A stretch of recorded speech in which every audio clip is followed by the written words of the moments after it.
Welcome to the Triage Method podcast with me, Gary McGowan, and my co-host, Mr. Patrick Farrell. This is the longer episode of the week. For those of you who have been listening to the podcast regularly, you'll have noticed that last week we introduced some shorter episodes.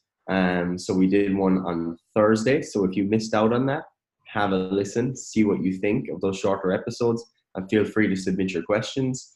In these episodes on the Monday, essentially what we're going to be doing is discussing the topics that we'd like to flesh out a bit more. So these are generally going to be between 1 to 2 hours in duration, whereas the shorter episodes are going to be no more than 30 to 60 minutes, mainly around kind of 30 minutes. So this week, our bigger topic to touch on, both in terms of some of the relevant science and our own kind of practical experience in terms of what we do and what we advise our clients. We're going to be talking about caffeine. So all things caffeine, how it relates to your performance, potentially how it might relate to your body composition goals, and maybe address some of the concerns that people might have as to how much caffeine they should be having, whether or not they should cycle it, should you quit for a while, etc., etc. So that's what we're going to be discussing in this episode of the podcast. Wonderful, Gary. And yeah, like you said, we are kind of bringing in two podcast formats, but they're still going to be in the same feed. If you're just subscribed either on YouTube or you're subscribed on whatever podcasting platform you enjoy. But yeah, I reckon what's going to happen is that second Q&A episode is just going to consistently get longer, and we're basically just going to do 2 to 3 hours of podcasting per week consistently. But yeah, we'll see how that plays out. But yeah, you do submit your questions for that. You can do so in the description. There is a link to submit your questions. You can ask in the Facebook group, which you should be in. It's free. Again, the link is in the description. And then you can obviously ask in the email as well. So there's multiple ways that you can get involved. Probably the easiest is the free Facebook group, or submitting your question in the little description box thing there. There's a little form that you can fill out. They're probably the two easiest ways to kind of get involved. But yeah, I would definitely recommend getting involved with the free Facebook group, because it's kind of lit, and I don't know what you're doing in your life if you're not involved. But anyway, as Gary said, we are going to talk about all things caffeine today, right? Because this is quite relevant to a lot of people in terms of most people these days. Like, caffeine is the most widely used drug in the world, or rather one of the most widely used drugs in the world.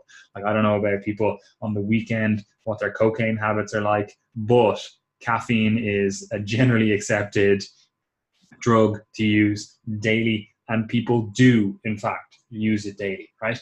And there are a lot of pros and a lot of cons to caffeine consumption. So we want to kind of flesh out some of those, as Gary said, and kind of touch on a few different perspectives so that you can get a better understanding and a better idea of how you should potentially structure your day, structure your caffeine consumption throughout the week, to get the benefits and not get the cons, right? So if you listen to the sleep podcast we did, I think that was last week, wasn't it?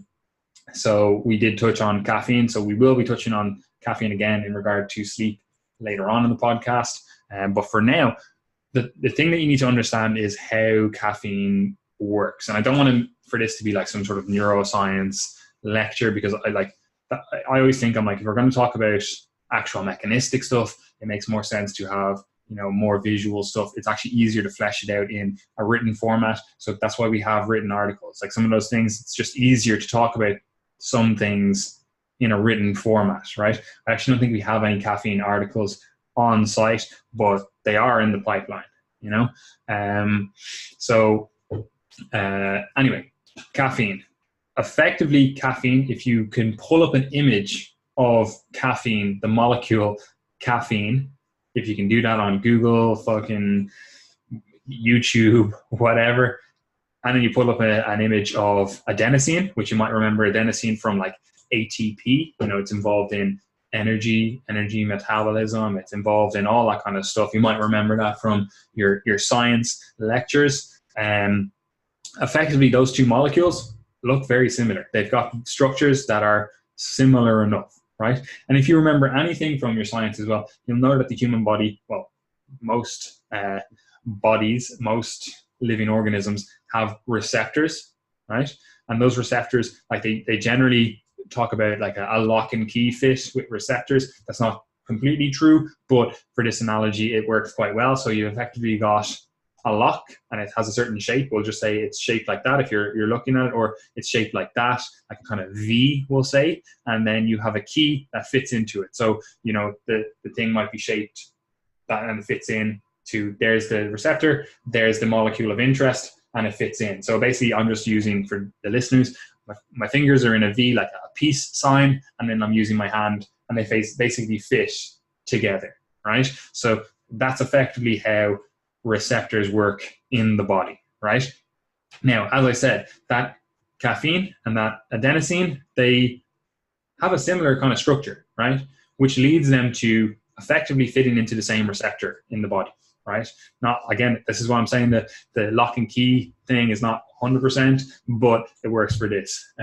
So effectively the way adenosine acts in your brain is that adenosine acts as, we'll say, I don't know how to say this, as a kind of energy sensor, right? And what I mean by that is, you know, you're burning through energy, you're using ATP, it's being degraded into ADP, you know, there's a constant cycle of phosphates being moved around, you know, there's all that stuff going on, right? But that adenosine can fit into those receptors, and effectively they are to promote, we'll say, fatigue, right? So, you know, you're burning through, you're using all this ATP. Again, it's a renewable process, but, you know, your body wants to regulate this somehow. And again, effectively those adenosines are fitting into these receptors, and that is giving a signal to your body that you are now fatigued, right? That's effectively what's going on in a very simplistic manner, right? Obviously, a lot of other stuff is going on because it interacts with the dopaminergic system, the serotonergic system, the acetylcholine system, like loads of other things that are going on. But effectively, you know, adenosine binds, it kind of tells the body, especially when there's a certain amount, we'll say there's a threshold, that you are fatigued, right? Now, caffeine, again, fits into that receptor as well. However, it doesn't give you that fatigue signal, right? So the caffeine binds to the receptor, but you're not getting the same signal that you get from the adenosine, okay? So you don't actually feel fatigue. So caffeine is not a wakefulness drug, it's more of an anti-fatigue drug, right? That makes sense, right? However, caffeine also has stimulatory effects, you know, so you'll get increased adrenaline secretion, you'll get increased, you know, again, it interacts with all the dopaminergic system, the serotonergic system, the acetylcholine system. So it interacts with all these systems as well. And it interacts across the body as a whole, and you get these potential performance benefits, or what we would see as performance benefits, you know, because it does have stimulatory effects, right? And that can lead you to having, you know, slightly increased heart rate. That would be what some people experience. Some people experience, you know, some increased need to urinate from having caffeine. And again, that's potentially because it's interacting with the aldosterone receptor. You know, it's potentially bringing cortisol levels just up a little bit, cortisol interacting with the aldosterone receptor, but it's also then interacting with other things around the body. Like I said, the acetylcholine system as well, which again, if you remember back to your science, you know, that's again, acetylcholine receptors are found in muscles, you know, or rather acetylcholine is involved in muscular contractions. Excuse me. So it interacts at that level as well. So there's a lot going on in terms of the background with caffeine, but it's actually not important that you understand how it's working or why it's working.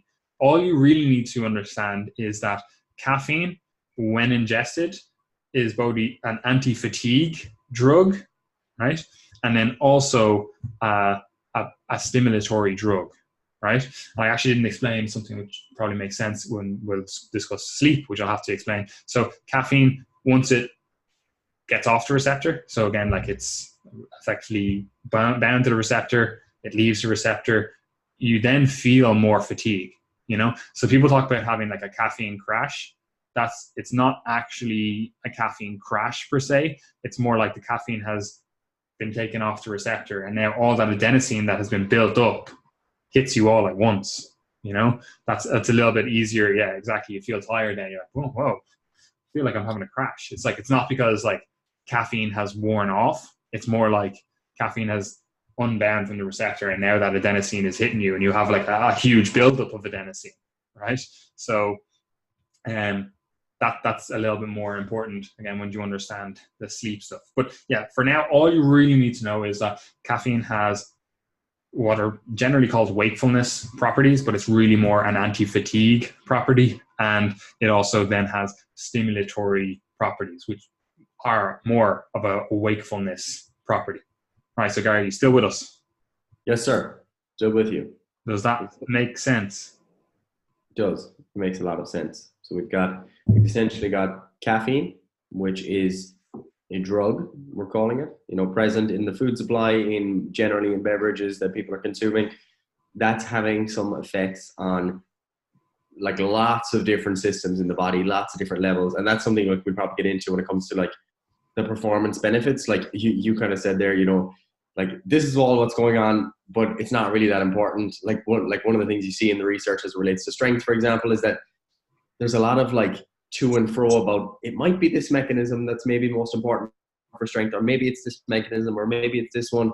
But what's actually really most important for the listener is like, all right, we've got loads of research to show that this is probably helpful for your performance. So like whether it's at the level of calcium, within the muscle, or whether it's at the level of the sodium and potassium pumps, or whether it's solely like an adrenaline or kind of stress response, catecholamine mediated effect like you're discussing, whether it's which one of those it is actually isn't too important for the listener. So yeah, understand that there's a lot going on in the background, or on the internal rather. So there's a lot going on. It's acting on multiple systems. It's not just one thing, and then that will give different effects that are actually taking place when you do consume caffeine. Yes. You cut out a little bit there, but I think I got the gist of what you said. But anyway, yeah. So as you said, that's basically what is occurring. That's basically what people need to understand. They don't actually need to understand all the background stuff or the under the hood stuff. They just need to know that caffeine is having a potential performance enhancing effect, right? Again, in certain situations, depending, right? So how do we actually use that information then to actually inform our approaches, our protocols around caffeine, right? So we're going to talk about this from a few different perspectives, but mainly we're going to talk about this from a health perspective and then a performance perspective, right? And what I mean by that is, so if we're saying that caffeine has a potential wakefulness property, right? You can see why that then becomes beneficial for people engaged in, especially, we'll say, I have no idea what happened there. Did you just X out of that, Gary?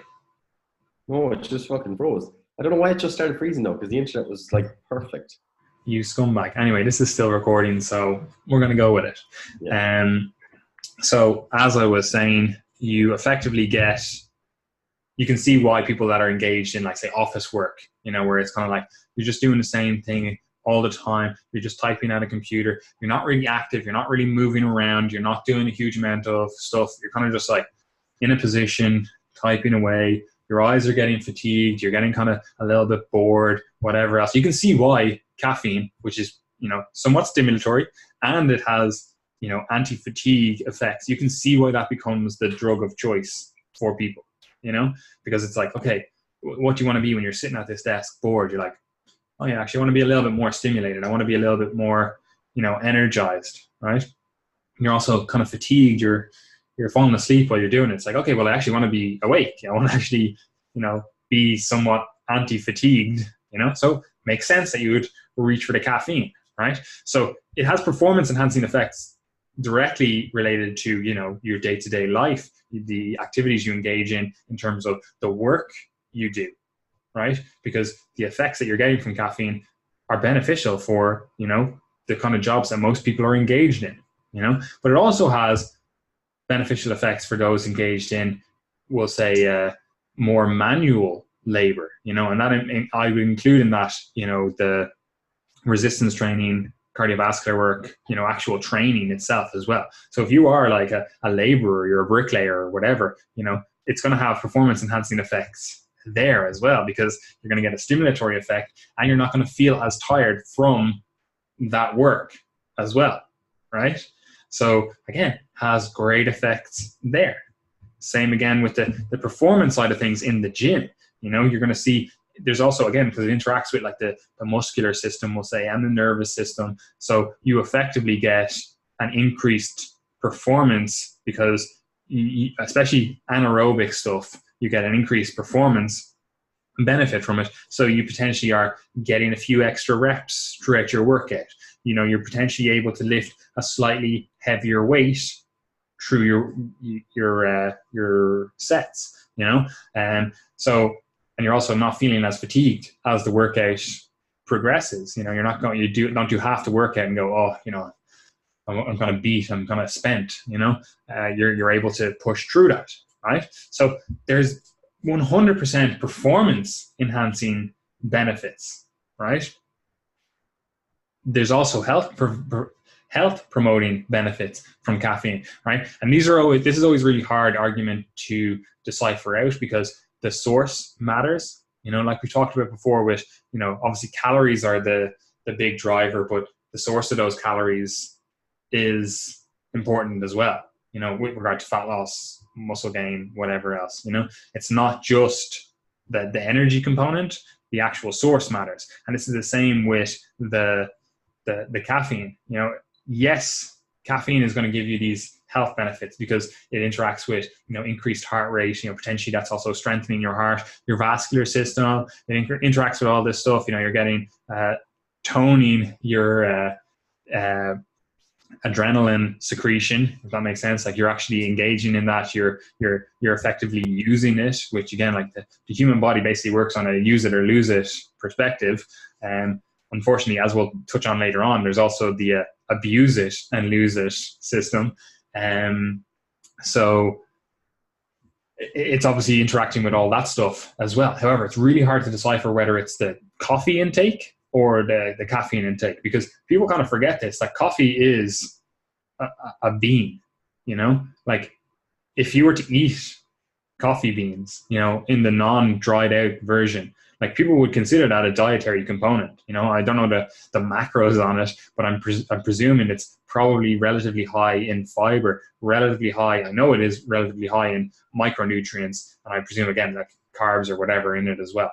So if you were to eat it as a component of your diet, I don't know if it is actually edible or whatever. People are going to would classify that as a health promoting food. It'd be like, all right, it's basically vegetables. It's like beans. It's like red kidney beans or whatever, So you have to factor that in as well. That people are drinking coffee, that coffee is actually a huge source of micronutrients, minerals, vitamins, whatever else. Like they always use that, there's studies to show that coffee is the largest source of micronutrients in the American diet. Now, I don't know if that says a lot about the American diet being very nutrient sparse and that coffee is the biggest contributor, but or is it saying that they just drink a fuck ton of coffee? I don't know which one it is, but it is a source of micronutrients. It is a source of phytonutrients, whatever else. So you have to then factor that in as well. Is that what promoting the health promoting effects? And again, it's really hard to decipher because studies will use coffee and studies will use caffeine. And again, I just think it's a little bit of this, a little bit of that. At the end of the day, it doesn't really matter, but they do show that, 3 to 4 cups of coffee per day does seem to have a heart health promoting benefit, right? In terms of, long-term cardiac health seems to be beneficial from drinking 3 to 4 cups of coffee per day, right? But again, with all these studies, you do have to look at the bigger picture. Like, is that just in sedentary individuals that aren't engaging in resistance training, aren't engaging in cardiovascular work? You know, again, you have to factor all of these things in. You can't just look at something in isolation and say, that's what I need to do. You have to factor that into your lifestyle, all the other things that you're doing, right? So there does seem to be performance enhancing benefits. There does seem to be health enhancing benefits. So you would presume that everyone should be slamming back this caffeine, Gary, yes? One would presume. Why not? Makes sense. You know? Less espresso, more espresso. That's it, right? First of all, we should mention that most people that are looking for these effects in terms of performance, we'll say manual performance, like physical performance even, is probably a better word. They are not actually, well, generally you see people fall into two camps and they effectively are both wrong, where people are like, oh, I just have a coffee before the gym, right? And in a coffee, regular coffee, you know, you're probably getting somewhere between 70 to 120 milligrams, somewhere around that. Especially if you get a coffee from the coffee shop. Depending on whatever. Like obviously if you're getting a double espresso, whatever the fuck else, you know, you're slamming in 4 espressos into your coffee. Obviously that's going to be different. But, you know, generally we'll say 70 to 120, or even people drinking like a Monster or some sort of energy drink to get their caffeine in. You know, we'll say that even goes up to, you know, whatever, 200 maybe. We'll say even like 200, I would be like the max. I don't think there's much that goes over the 200. Generally, that's what you see. So people are generally on the lower end, we'll call that. And then there's also then people that are on the extreme end. They're like, oh yeah, I have a coffee, then I have my Monster, and then I have pre-workout as well. And I triple scoop the pre-workout, you know, and they end up on like 2 grams of caffeine pre-workout, you know, and they're like, whatever, 85 kilos or something, you know?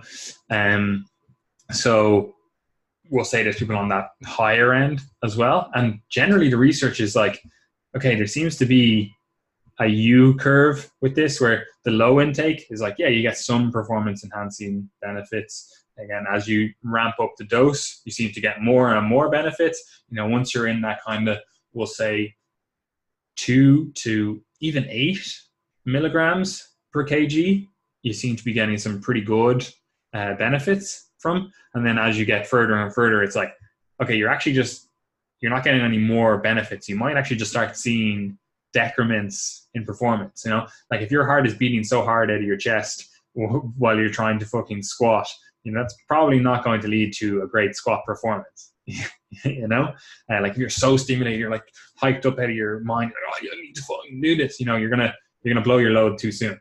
You know, so there does seem to be some sort of U curve. So generally, I tend, if I'm recommending caffeine for a performance enhancing effect, I tend to just start on the lower end, and then you can sort of titrate up a little bit and see how performance increases versus side effects that you may get. You know, increased heart rate, you know, potentially, you know, fatiguing earlier because you're just so hyped, you know, or experiencing a huge crash we were talking about earlier. So you want to start a little bit lower in the dose and then titrate up. So you could go again, like the people that are doing like, oh, I'm going to have a coffee, see how that affects me. If you get the performance enhancing benefits, like I don't think you're going to get huge performance enhancing benefits from just one coffee. You know, like you might get some sort of stimulation, like okay, that's enough. That's what I need to just, you know, push myself to actually go to the gym and, you know, get a little bit warmed up or whatever a little bit earlier, you know. But I don't think you're going to see an actual like performance enhancing benefit until you start getting into, we'll say, the 200 to 500 milligram range, you know, for most people. Obviously, again, depends on your weight and training experience, caffeine exposure and all that kind of stuff, you know. But generally, I don't think most people are going to see a benefit until they're in that 200 to 500 range. You know, you as an individual might be like, okay, I seem to get a benefit up to 700, milligrams, you know. But after that, I think side effects just become too apparent, right? Or the cons start outweighing the pros to this, you know. So if you are looking to use caffeine to promote performance increases, again, I would start at the lower end, slowly bring that up. If you're going above 500 milligrams, then I don't know, I don't really see the pros outweighing the cons, right? But also what you have to factor into this is your caffeine intake throughout the entire day, right? Because what people will do is like, oh yeah, I just had 200 milligrams of caffeine. You know, they're training at 4 o'clock, we'll say. Like, oh yeah, I just had 200 milligrams of caffeine. Right? It's cool. I'm going to start at a low dose. But they just don't factor in the fact that they've already had 3 cups of coffee that day. You know?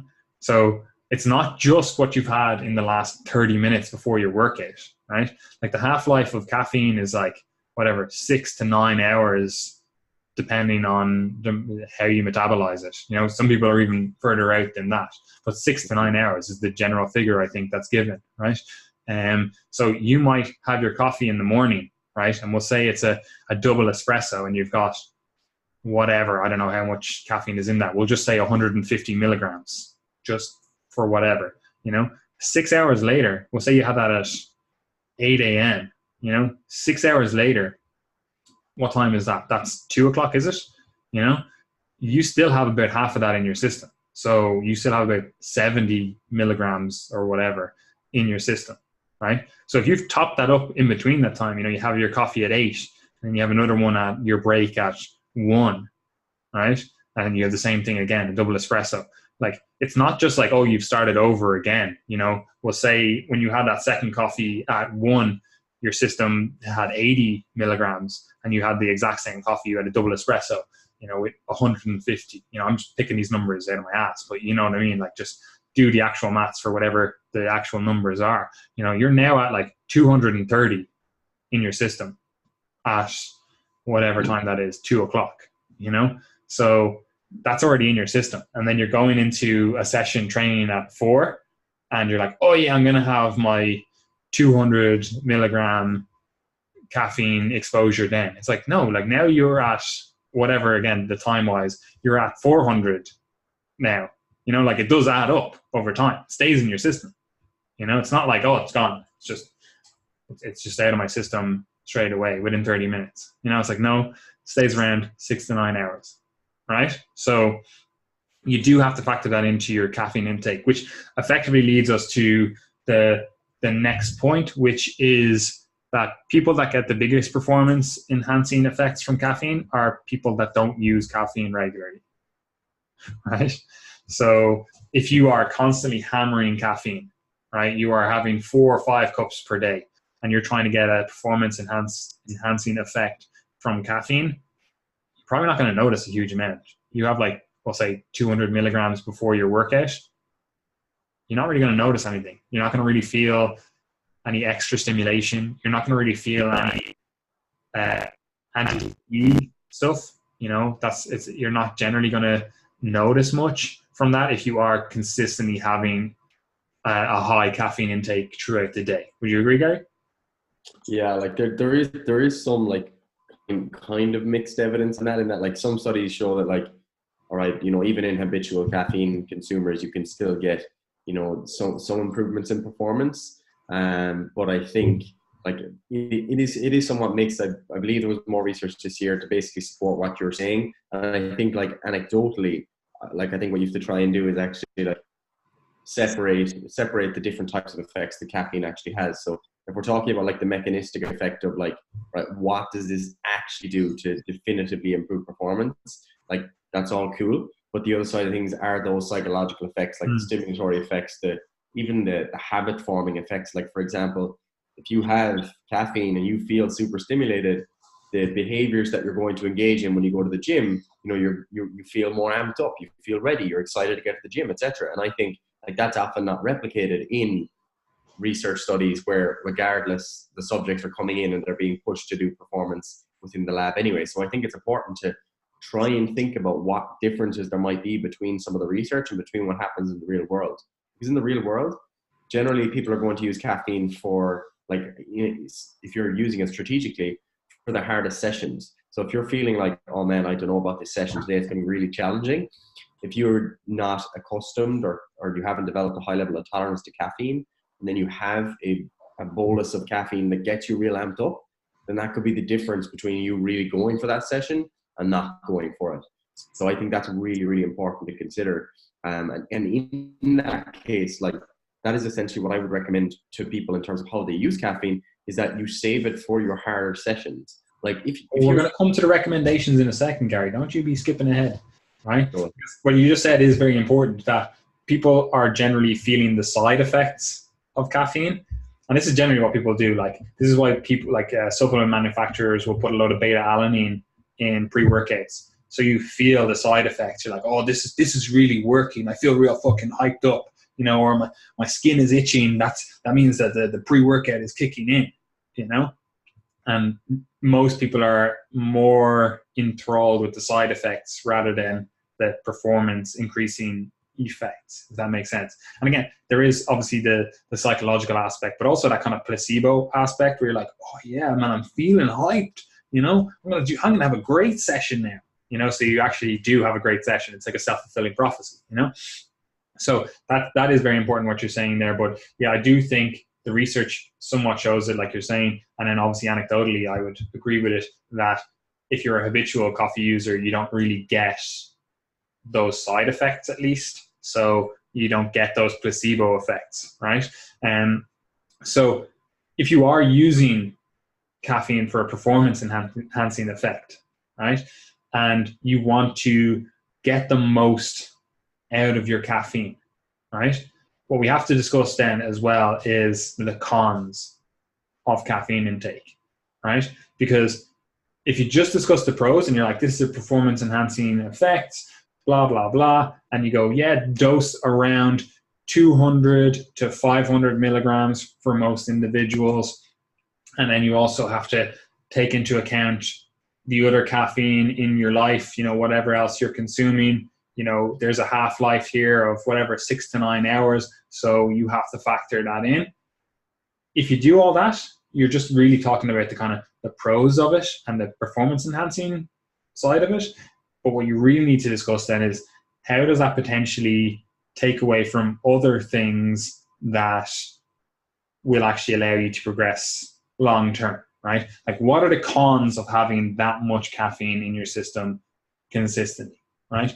And is it something that we should actually do long term, right? Because obviously I just said, like, oh, there seems to be heart health promoting benefits. There's obviously that performance enhancing benefits both in the gym and then obviously in your work life as well. So, you know, you're kind of like, yeah, this makes sense to just be hammering this in all the time, right?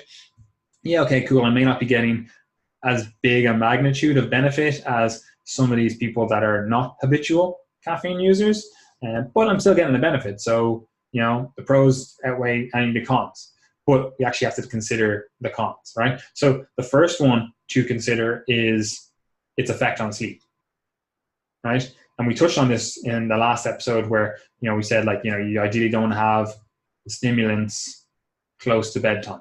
And as we said earlier on, again, like 6 to 9 hours is the half-life, you know? So that effectively means that you are restricted in your caffeine intake till, we'll say, the kind of cutoff for it is kind of that 12 to 2 p.m. time frame, assuming you're going to bed at 10 to 12 p.m., right? Or 12 a.m., whatever the book, you know?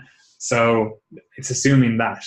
So that means that the vast majority of people that are training, which are training in the evening, because that's when the vast majority of people train, you know, you've effectively got people that train before work in that 6 a.m. to 9 a.m. slot, and you have people that train effectively from 6 p.m. till whatever time the gym closes at, we'll say 11 p.m., right? They're the two training windows for most people. Now, the fitness industry is a little bit different because most other people are like personal trainers or whatever, so they're training people at those times, so they generally train in the middle of the day. And then obviously you have everyone else who effectively doesn't have jobs or have jobs that allow them to train at whatever time they want, and they might be training in the middle of the day because the gym is less busy. But effectively what ends up happening is people still use caffeine despite training in the evening. Like they'll go into a session and have, I don't know, 3 scoops of pre-workout before their 6 o'clock session, right? And then they wonder why they can't get to sleep at night. So long term, that's just going to be an issue for your overall performance. As we've discussed earlier, like in the last episode, like sleep is probably the foundation of all this stuff. Like sleep is the thing that's going to improve your performance the most long term. So it makes sense that you would prioritize sleep rather than whatever stimulatory or whatever effects, performance enhancing effects you get from caffeine intake in your 6 o'clock session. Like if you have to triple scoop caffeine because you've had a rough day at work and you're like, oh, I'm feeling tired, because that's why most people will take a pre-workout then before the gym. They're like, oh, I'm tired from my day in work. I want to still have a good session. So they end up going, oh, I'll have some caffeine, I'll have some pre-workout, or I'll have whatever triple espresso or whatever. They end up having a big dose of caffeine later in the day, but that then just negatively impacts their ability to sleep, right? So they get that negative, which is probably a bigger negative overall than the potential benefits they would get from the pre-workout, in the evening. Would you agree with that, Gary? Yeah, that's just a bit of it's a vicious feed-forward cycle, really, like, especially for people who are working your typical kind of 8 to 4 or 9 to 5 job, like they're starting in the morning, they're finishing, just before dinner time, and then they go and train after that. Like, essentially what they end up doing is putting themselves in a position where they're not able to get to sleep. So they either just don't get to sleep, or they essentially change their behavior so that they generally stay up later. Like, it's not uncommon for people to just stay up between 12 to 2 a.m. and that becomes their baseline because they're not tired until then. And then what they're essentially doing is they're getting up at 6 or 7 again. So you're talking between like 4 to 6, maybe 7 if you're lucky, hours of sleep per night. And then that obviously puts you in a position where, one, you're tired throughout the day when you're in work, so you're likely to be consuming more caffeine then, which, as we established, is still in your system later on. And then they're also likely to need that kind of post-work kick up the arse in the form of coffee or pre-workout again. And then that feeds forward again. And that can then, feed further into the weekends. If you've got into that routine where, 12 to 2 a.m. is your standard bedtime, people generally don't go to bed earlier at the weekend. So that's unlikely to be the case. So you do have to consider how your behaviors influence your behaviors, because that is essentially what is ending up happening. It's a feed forward cycle. You see the same thing when people talk about their nutrition. They're like, I'm a night eater. And it's like, well, yeah, but that's because you don't eat anything during the day. Like you don't eat breakfast, so you're naturally hungrier later on. Mm. This is the same thing here with tiredness. Yeah, and it's, again, like you said, like it's kind of a vicious feed forward loop, because once you get into that cycle, it's like you're kind of stuck in it, and it's actually really hard to then change your overall schedule, because you then have to change so many habits. It's like, okay, you have to then change your sleep habits, but you also have to then change your caffeine consumption habits throughout the day. But it's already really hard to do, because you try to go to sleep earlier, but you're not tired, and then you try to not drink as much coffee throughout the day, but you're tired. So people end up feeling like, oh, I'm on the wrong kind of schedule for, my life. I should be, on some other schedule, and again, it's really hard to get out of that. But effectively what you need to do is basically take a break from caffeine. But we'll get to that towards the end of the episode of kind of protocols or whatever. So that would be the big major con with caffeine intake, that it's going to interact with your sleep, right? But also you have to consider as well, like, although there are health promoting benefits of this, like I was saying, it tones the adrenals, in terms of you're using them, that's cool. But if you're already in a very stressful environment, you're in a work environment that's stressful, you have other stressors, life stressors, whatever else, it's like you get to a stage where it's like you're just putting an extra load on your body to deal with, which effectively you just have to recover from that. You know what I mean? Like, it's like this is an extra stressor. It stops being a or whatever that hormetic stressor. It's not, you're not getting a benefit from it. You're effectively just drinking 5 or 6 cups of coffee per day to keep you from crashing out completely, because you've stressed yourself so much that you've actually your stress is so high that your recovered status, or whatever you want to call it, is extremely low. And you're basically using caffeine to make your body ignore that. You're just fatigued all the time, and it's because you are using something to mask your fatigue. I always think of it, it's basically we wouldn't do it with any other thing. Well, some people do, but if you literally tore your ACL or something, right? I'm not just going to lash you full of some sort of anesthetic or analgesic or whatever, and then go, yeah, go on, continue, run that match, keep training. You're not going to do that. You wouldn't do that if you literally just fucked yourself up completely. You got some sort of injury and go, yeah, I'm just going to take a load of painkillers or some sort of numbing agents so that I just don't feel this, and I'm just going to pretend nothing happened.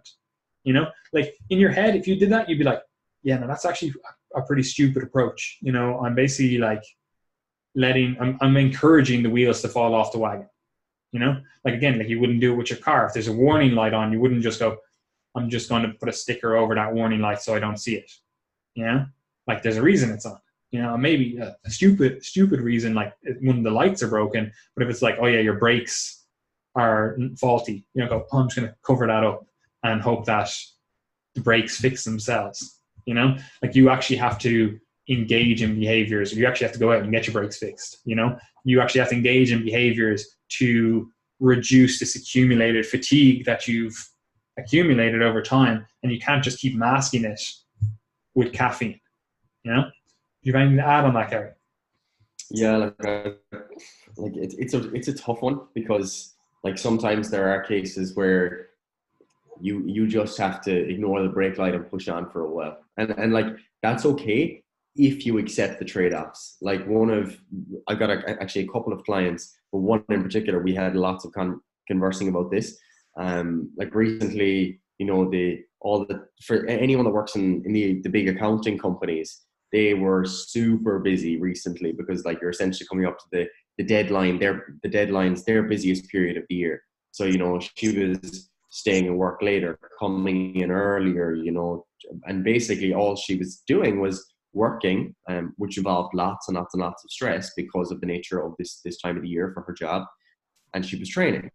And as there wasn't enough time for her to literally get enough sleep. And there are those periods of time where we can say get 7 to 9 hours, but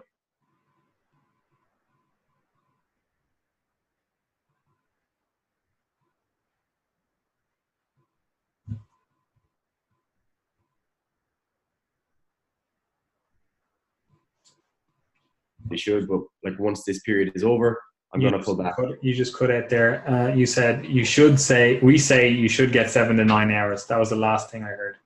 Okay. We say you should get 7 to 9 hours of sleep, but that's not possible because there's literally not enough hours remaining. So quite challenging. And for many people, this is the case where there are those periods in the year, or it could even be a year or a multi-year period where you are really just burning the candle at both ends. And I think you just have to understand the trade-off.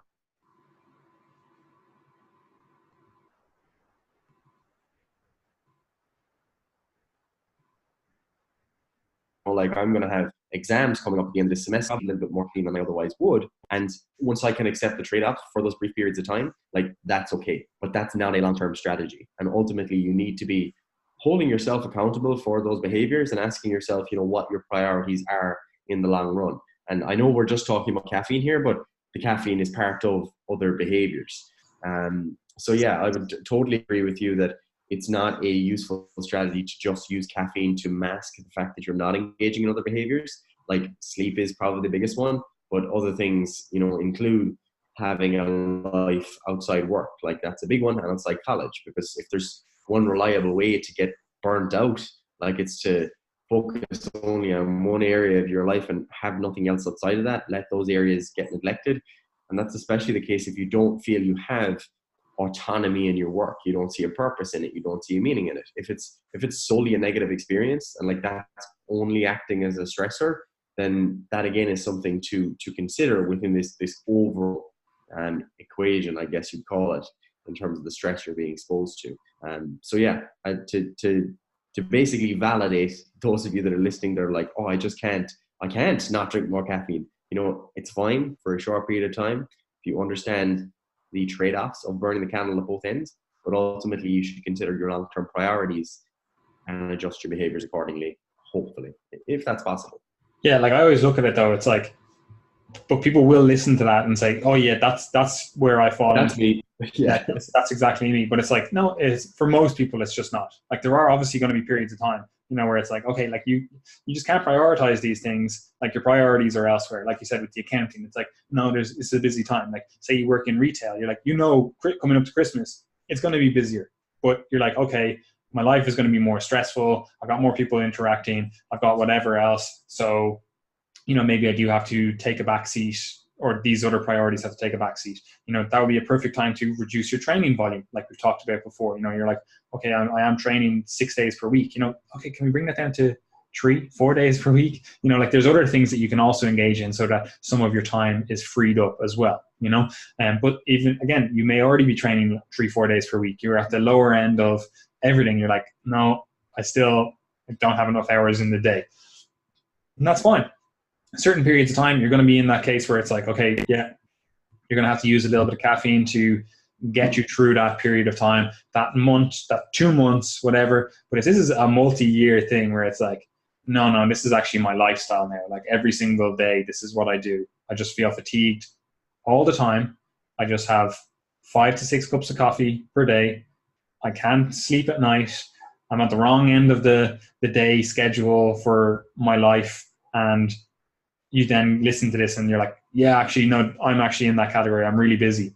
But you only have a 9-to-5 job. I say only have a 9-to-5 job, but you have a 9-to-5 job where you're not in a stressful period in that job. Like, yeah, okay, maybe, you know, you have the general stressors of that job. But it's not like, oh, this is your busy time of year. It's just the general time of year. Like I always look at it like, and obviously like stress is relative and, you know, different people are going to respond differently, but it's like, there's people out there that have 3-4 jobs and they're putting themselves through college and they're trying to, you know, get some sort of training done throughout the week. And it's like, okay, yeah, cool. Like those individuals are probably going to have to rely on caffeine a little bit more, you know, because their schedule is so packed.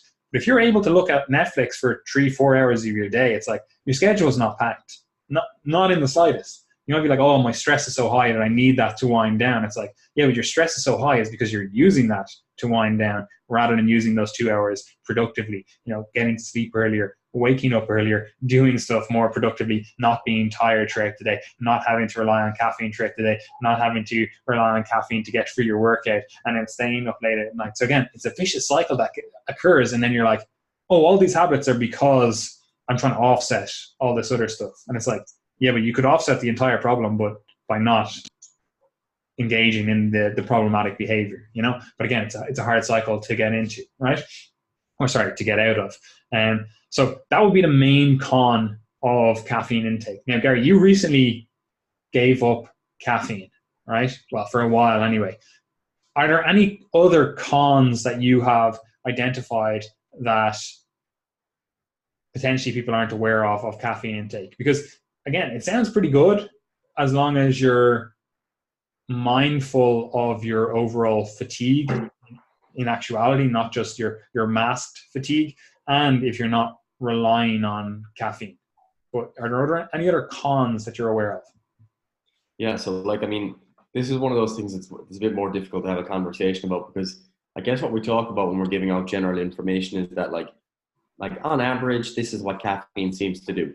But we have to appreciate that anytime you use a drug with this, which this fundamentally is, like we can talk about the same when it comes to food, there are going to be inter-individual responses.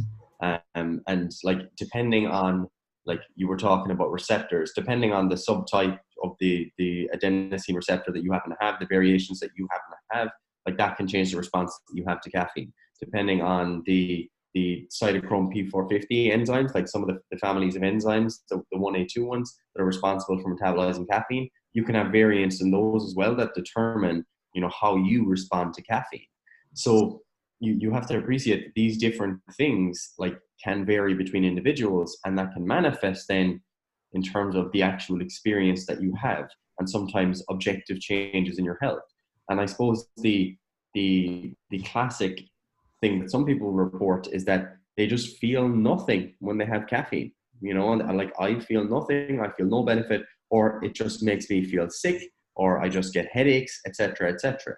And there's certainly some clients that have reported that to me. And, we've trialed different caffeine sources, maybe starting at a smaller dose or whatever. And they're just like, no, like, this is not for me. And that's fine. So if you're listening to this and you're thinking, oh God, I got to get on this caffeine hype, man, but every time you do it, you feel like shit.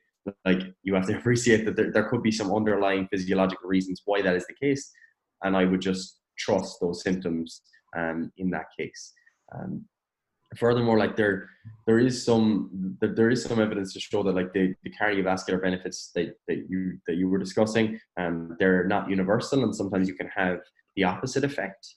In my case, I haven't assessed it in a reliable and controlled enough way to really know if this was the effect. But in my case, like, my blood pressure seems to respond more like in a hypertensive, high blood pressure direction, a negative direction, more than others might. Okay, and like that is supported by some other research on caffeine intake in certain individuals. Again, depending on the variation in those cytochrome P450 enzymes, like that you could have, if you were to have caffeine, you might have a very small change in your systolic and diastolic blood pressure, even in the short term, and or in the long run. Whereas for me or for someone else, they might notice that has a more pronounced effect on them. So you have to consider, like that's a harder thing, I think, for the average person to manage. So I would just include that I would just pop it in my head and keep it for later. Like, for example, if you do go to the doctor and they're like, it seems like your blood pressure is running a bit high, and there's no other reason that you could potentially have, higher blood pressure, then that might be something worth playing around with. But it's not something I would say that everyone, all right, go get your 23andMe, see what version of the cytochrome P450 enzyme you have, then change this, control that. I don't think that's realistic for most people, but at least knowing that there's rationale for variation, I think, is useful. And it goes just beyond directly cardiac stuff. Like you see some people in hypertensive patients, people who do already have high blood pressure, again, depending on those cytochrome P450 enzymes, you get, some people might have impaired fasting blood glucose in response to high caffeine intakes, whereas other people, it doesn't seem to have much of an effect. Again, inter-individual variation that is present. So there's some stuff that you wouldn't notice on the surface, but I think what people can definitely take away and control on the surface are the sort of symptoms that they're experiencing. So if you're feeling sick, if you're getting headaches, if you're feeling nauseated, another example would be people who have who suffer from anxiety. Like if you're generally a very anxious person and caffeine exacerbates that, then that might be something to consider. On the opposite side of that spectrum, maybe if you are already anxious, you don't want to be adding in the additional anxiety of having to be anxious about not consuming caffeine. I've heard people make that case before. That's fair enough. But yeah, I would say control the stuff that you can control, and just note that there might be some underlying health considerations, and that it's not all just get on the caffeine train. All right. That's very fair. Also, I always look at it, and you did actually mention this before when you talked about you getting off caffeine as well, like effectively feeling like you have to rely on a substance to live your life. It's kind of, I want to say weak, but it's just not a good approach for life. Like obviously that's not necessarily true. Like I'm not going to say to someone who's a diabetic, an insulin dependent diabetic, like, oh, you need to fucking rely on insulin to live this week. Like obviously I'm not saying this argument is perfect, but the fact that you have intentionally chosen to rely on this drug and set up your life as a result of using this drug so that you do actually rely on this drug, like that's very, very much akin to like drug abuse, you know, and obviously like they're huge worlds apart, but like you can see how they do parallel each other, whereas like, you know, someone uses heroin and then they effectively need to use that heroin consistently to, you know, live a life. You know, they're like, oh no, I need to have that heroin, you know. Now obviously it's uncomparable as well, because, you know, people aren't going out and going like, oh, here, I'm going to fucking sell my body for some caffeine. But again, that's because caffeine is also very freely available, you know, and also it doesn't have the degenerative effects that other drugs do, you know. But we'll call it the psychology around it is very similar, or rather they parallel each other quite well, you know, where it's like you effectively expose yourself to this drug, and now you're hooked on this drug. And if I withdraw you from this drug, you effectively get withdrawal symptoms, you know, where you're like, oh, I'm getting headaches, I feel like shit, I'm getting the shakes and whatever else. It's like, if you just expose someone who didn't know anything about drugs, didn't have the society we do, like you got some fucking, I don't know, uncontacted tribe person, and you're just like, yeah, right, we're going to teach you some basic English, whatever the fuck, you know, you brought them up to standard, but you never taught them about drugs, and you go, okay, this is what happens when you withdraw from drugs, and you told them that, and then you showed someone withdrawing from caffeine, you'd just be like, oh, so this is just a weaker version of this other thing, you know, like that's what it appears to be. You're like, okay, you're just getting weaker effects, you know, you're getting weaker withdrawal effects, you're getting a weaker habit forming effects, you're getting a weaker, you know, effect from this drug. It's just a weaker drug, you know. That's what you would conclude from looking at those two people in parallel. You're like, oh, this person withdrawing from heroin, they have an excruciating experience, you know, but this person withdrawing from caffeine, it's like, yeah, they're having a pretty bad time, but, you know, they're getting similar kind of effects, you know, getting some shakes, getting some headaches, getting some nausea. It's like, this just seems like a weaker version, you know. Now obviously, again, I'm not saying that they're even comparable at all, but I'm just saying that they parallel each other in terms of the overall approach. And when you look at it from the perspective that you've effectively made yourself addicted to this drug, and you need it to rely on it to get through your daily life. It's like, that's not something you would intentionally want to do, you know, or rather, that is something that you should probably not engage in, you know, long term. Like I always look at it, and like we've said it before when we were discussing like nutrition and stuff, it's like, would you like to see your kids doing this? You know, like we've talked about it before, when people have like disordered eating patterns where they're like, oh, well, like I basically binge and restrict. It's like, would you teach your kids this pattern? Like, would you teach your kids, be like, oh yeah, you need to have 5 to 6 cups of coffee per day to get through your day? You know, like, would you intentionally teach them that? Yeah, probably not. You know, maybe you don't see it as an issue, but, you know, I generally think, I'm like, that's probably not something that I would encourage my kids being addicted to, you know? What are your thoughts on that, Gary? Yeah, like, I mean, that was one of the reasons that I kind of brought up when I was saying, you know, I'm going to take a break from caffeine, is that idea of being reliant on something, like, just made me feel very uncomfortable. Like, I don't see myself as being that type of person. So I'm like, oh yeah, just cut this cold turkey kind of a thing.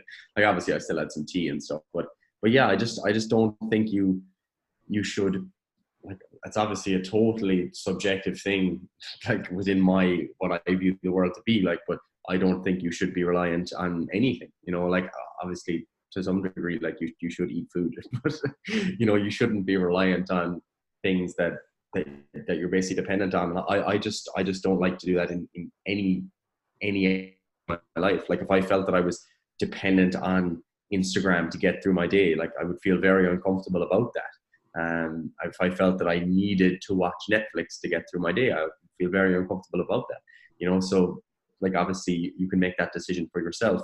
But yeah, like, it is essentially as you said, it is a drug, but it's a case of just a different magnitude of effect to other drugs. But you still have to think of it in a similar way, as in, there are people who, they're CEOs, successful business people, you know, showbiz people. Like, these are the types of people that are generally known for it. But there's people who just take cocaine to get through their day. Like, you know, get up, you know, take a couple of lines, you know, at your break, take a couple of lines, get through your day. And when people hear those stories, like civilized people, they're like, oh my God, that's awful.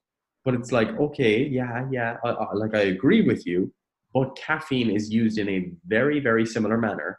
It's just basically to differing degrees. Like, just because the response is not as great, then like that doesn't mean that it's not a similar behavior that you're engaging in. And obviously, when we begin to normalize things socially, people look at them very differently. The exact same thing takes place between people who take those types of recreational drugs and people who consume alcohol, which again is a drug.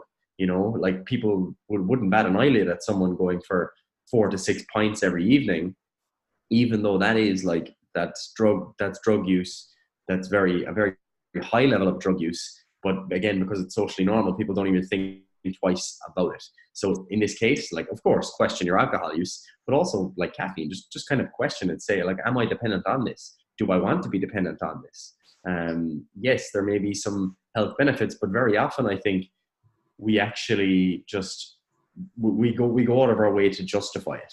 And that's probably because, like, the researchers, the doctors, the nutritionists, the bloggers, everyone that's writing about caffeine, they love caffeine. They love coffee. So obviously there's going to be some inherent bias there. So just check yourself, I guess, would be the message.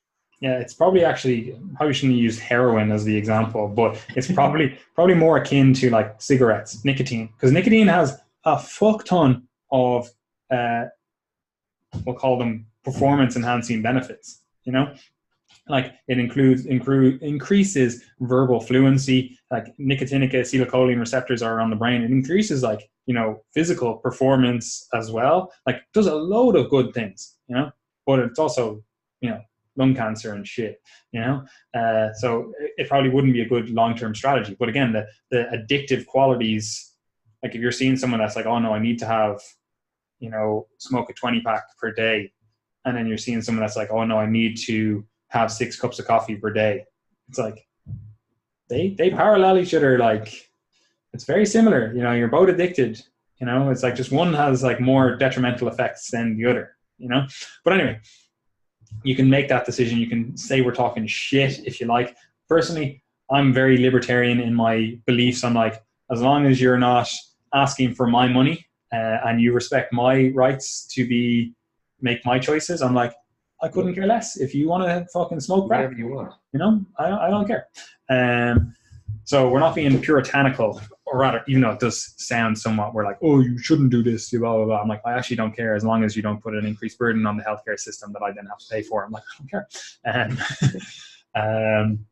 So there's that. But what's our, let's dial into the protocol. Like, what are we actually recommending? So how do we run that thin line between, okay, there's performance enhancing benefits that we may want to, you know, accrue from this, but we don't want to get into this thing where we're either essentially addicted to this substance, or where we are effectively reliant on this substance to get through the day, or setting up our day in a way that, because I use this substance, I'm engaging in other habits then as a result that are detrimental to my long-term results, you know, such as a lack of sleep, or altered sleep schedule, altered day schedule. Like, how do we run that line? How do we stay on track but not fall either side of that? Because effectively what I do, or what I recommend, is, first of all, you should have days where you just don't have caffeine, right?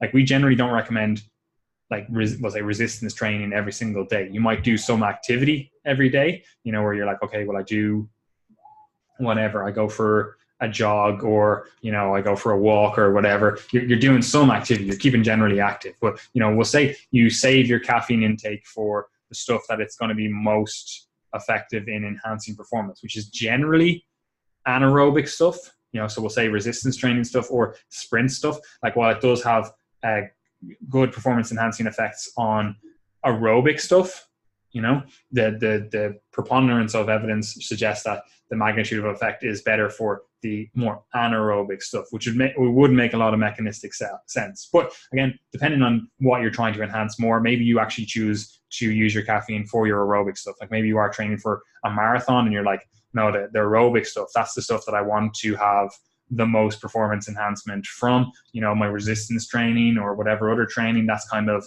we'll say, maintenance. I don't really care if my numbers are improving so much. I'm basically just, you know, injury prevention and, you know, just general health from my resistance training. So obviously make that call yourself, but depending on how you set up your week, you want to use your caffeine strategically, like Gary said earlier on. And that can mean like you only use caffeine on your hard days, you know, again, that could be aerobic work, that could be anaerobic work, or just you've chosen one or the other. And then within that, you can also then vary your caffeine intake in correspondence with the amount of volume or intensity you're doing. Like maybe you're like, yeah, before legs, I like to have, you know, some caffeine. It helps me get through it, but I don't really need it for my upper body days, you know? If that's the way you're setting up your program or whatever. If you're like, okay, these days, 2 days per week, I'm doing way more volume. And then those days you want to have more caffeine.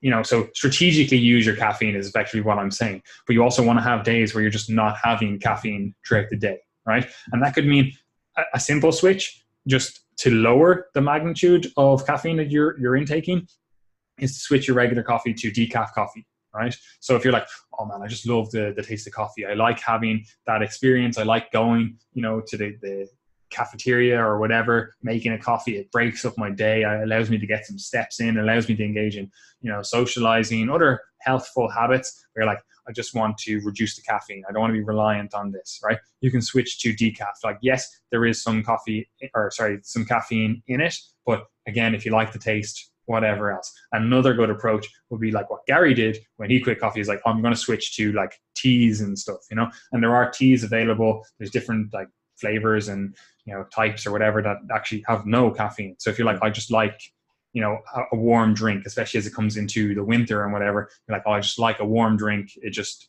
you know, I like having the mug there or whatever. Like you just go for something that doesn't have any caffeine in it, you know? And for most people, you're going to have to brave or effectively go through withdrawals to get out of this cycle, you know? So maybe it is the case where you use a long weekend, or you use a weekend where you're like, I'm just Saturday and Sunday, I'm having no caffeine, right? You know, you might get headaches, you might feel sick, you might get a lot of negative effects, but it's like, you have to go through that so that you're not reliant on this for the rest of your life, you know? So that would be a good approach. So that's generally what I like. I like to have a few days off per week of no caffeine, or at least extremely reduced caffeine intake, you know? I also like to strategically use my caffeine as needed. However, the thing that's going to fuck most people up is that they do train in the evening. So what I'm going to recommend for those people is to just not use caffeine before the gym. So effectively what I'm saying is you should also set a cutoff point for your caffeine intake, you know, whether that's 12, whether that's 2, whether that's 1, I don't know, whatever it is for you as an individual. But generally around the middle of the day, we'll say 6 to 9 hours before you intend on going to sleep, at the very least, that's when you want to have reduced or stopped your caffeine intake, you know? So for most people, that's going to be around that kind of 12 to 2 time frame, you know? Would you agree with all that, Gary?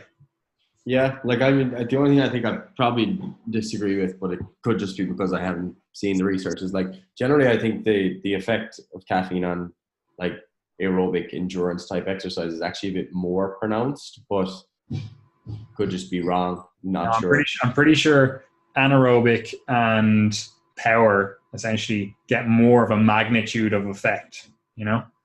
You know what? Go on to examine.com right there, right now, right? You including resistance training in that, like, or what? Yeah. What do you mean? You mean sprint type intervals or? Yeah, sprint, anaerobic stuff. You know, but again, like all this stuff is really hard to decipher because it's like, yeah, I know. I'm just saying aerobic effects and everything. But go on to examine.com right now. Fuck, I'm going to do it. I'm not going to do this second. I'm just sticking with my. I'm just standing up for my aerobic brothers, like all the yoggers that are listening, that are like, oh, what's the crack here? You know. Yeah, right. I'm on examine.com right now. So the first thing they have, anaerobic running capacity, magnitude of effect, 2 bars, right? Running capacity. Power output, 2 bars, right? Aerobic exercise, 1 bar. Yeah, look at the studies. Look at the studies. I'm just using this. I'm not the I know. All I'm saying is that I'm standing up for my fellow yoggers who are like, I want to take some caffeine, bro. Yeah, that's But yeah, anyway. That's what I said. I said, depending on what you're prioritizing, you know, like use it strategically. If that means you are trying to improve your aerobic performance, then that's what you use it for. You know, you go, okay, I'm doing this anaerobic stuff. I'm just not going to use it for that. I'm not going to use it to get the performance enhancing benefits there. And instead I'm using it for aerobic. I'm like, I think that just makes the most sense. Like whatever your priorities are, I don't care if it actually is better for aerobic performance or anaerobic performance. Like if your aerobic performance is where it needs to be and your anaerobic performance is not where it needs to be, well, guess what? You know, you should use it for your anaerobic performance so that you get your anaerobic performance up to where it needs to be. And then, you know, you can more strategically, depending on your overall goals, use it. Yeah, I would agree with that. Like, I mean, most programs like that are like, especially if you're engaging in multiple activities, like most kind of smart programs will have days that are very clearly more challenging than other days. Like, for example, if you're doing something, like if we take like me or you, because we do a couple of different things. Like if I'm doing a bit of resistance training, doing a bit of BJJ, and I'm doing running, like I know I don't need caffeine for BJJ sessions. Like I know it's not something that I need. And the sessions are you gradually get into them. You're doing lots of drilling, and yeah, you might do rolls at the end, but like the benefit of having caffeine there, it's not huge for me. So I'm like, all right, I very, very rarely have any caffeine before one of those sessions, especially because they're in the evening. My resistance training, like because I kind of do it like interspersed throughout the week in short periods of time, like because I have a barbell at home. I very rarely have caffeine before any of those sessions either, unless I'll generally do a longer session at the weekend. I might have some caffeine before that. But primarily for me at the moment, like if I'm going to strategically use caffeine, it's going to be before a challenging run of some sort that I think is really going to be of benefit, or just before I'm going to go into a study session or do some writing or some triage work. You know, so you have to be strategic and try and save those benefits for when you think you might get the most out of them. Like if someone's just doing weight training, you're listening to this and you just train with weights, maybe you train 5 days per week. One session is shoulders and arms. It's like, meh, yeah, you probably don't need the hype on that day. But maybe you do squats and deadlifts on a Monday and you work up to, you know, heavy weights, and you could do with the hype then you save it for that. And in terms of actual like dosing, like the dosing that provides a performance benefit is actually surprisingly high. And I think most people are surprised when they hear it. Like it's generally like 3 to 6 milligrams per kg is like the typical average dose that's used, but like some studies go up to like 12 plus milligrams per kilo. Like I don't recommend that you do that, at least not right away. But like if you were to say 3 to 6 milligrams per kilo, let's just go with 5. Like if you're 80 kilos, that's 400 milligrams of caffeine. Like that's no joke. That's like what I'm saying. I think it's easier for people to kind of visualize rather than go do the maths. And like 200 to 500 milligrams, you know, before a session. I'm like, that literally hits the vast majority of people. The only people it doesn't work for are people that are extremely caffeine sensitive and also quite small, or people that are, you know, caffeine resistant, we'll call it, and also quite large, you know? So it's like, they're the ones that are going to be affected, you know, or rather not get the beneficial dose from that. But yeah, that's kind of just where I lie with the whole thing. Like if I go through my day, it's basically I resistance train. Well, I go through my thing before I was injured. Resistance train 4 days per week. Cardiovascular work, these are all in the morning, 2 mornings per week, and then 4 BJJ sessions in the evening. And I basically just have caffeine before my 4 resistance training sessions. Very rarely, if I am feeling a little bit fatigued, depending on how the week has gone, the day has gone, whatever, I might have a coffee at 12 or 1, you know, but that would be rare. And generally it would be in a kind of more social situation. You know, I wouldn't be like, oh, I'm going to go out of my way to go get a coffee. It'd be like, oh, we're going to the shop now in between class or whatever. I'm like, all right, cool. I'll grab a coffee. Anyway, I need to go because I have to go to mass. But Do you have anything else to say, Gary? No, not quite. I mean, like, just one thing. Like, for people who just love coffee because it tastes delicious, and you don't like decaf because it doesn't taste the same, don't feel bad about just having a cup of coffee on a Saturday or a Sunday or any day of the week, really. Once you recognize like how that might fit in with your overall caffeine intake and how that might affect potential performance benefits that you could otherwise get, or the hype benefits. So yeah, there's nothing wrong with just being a coffee drinker. Wonderful. Now, as per usual, guys, like, comment, subscribe, do all that fun stuff. We will have another podcast out on Thursday. This should be out on Monday. Yeah, engage with our services if you so please. There's group coaching available. There are ebooks available. There is online coaching available. You know, even if you're like, I don't want to pay any money for any of these services, but you want to get involved with the overall community that we have, there's a free Facebook group. You can join it there. You'll get access, early access to whatever. Again, even if you're like, don't use Facebook, mate, it's not for me. Like, you can still get involved with the email newsletter. We only send out one per week with basically a synopsis of everything that we've done during that week. So if you're like, I actually don't engage with social media, I don't really care about any of that, I'm never on it, I have my life fucking sorted, squared away, but I would like to keep up to date with what they're doing, the email newsletter is the way forward. Again, the link is in the description. So if you are watching this on YouTube, subscribe to that channel, like, do all that stuff, because it actually does really help. And if you are listening to this on the podcast, on whatever podcasting platform, again, you have the option to subscribe. Hit that subscribe button. And then also, if you could give us a review, that also does help. You know, like if you can go 5 stars, awesome. If you're like, nah, 3 stars, didn't like it, these are the issues with your podcast, I actually don't care. I enjoy that. I read that because I'm like, yeah, that actually helps us make better episodes, you know? Anyway, guys, I'm going to wrap this up. As Gary would say, it is too easy, but I'm not giving him a chance to say it. Goodbye.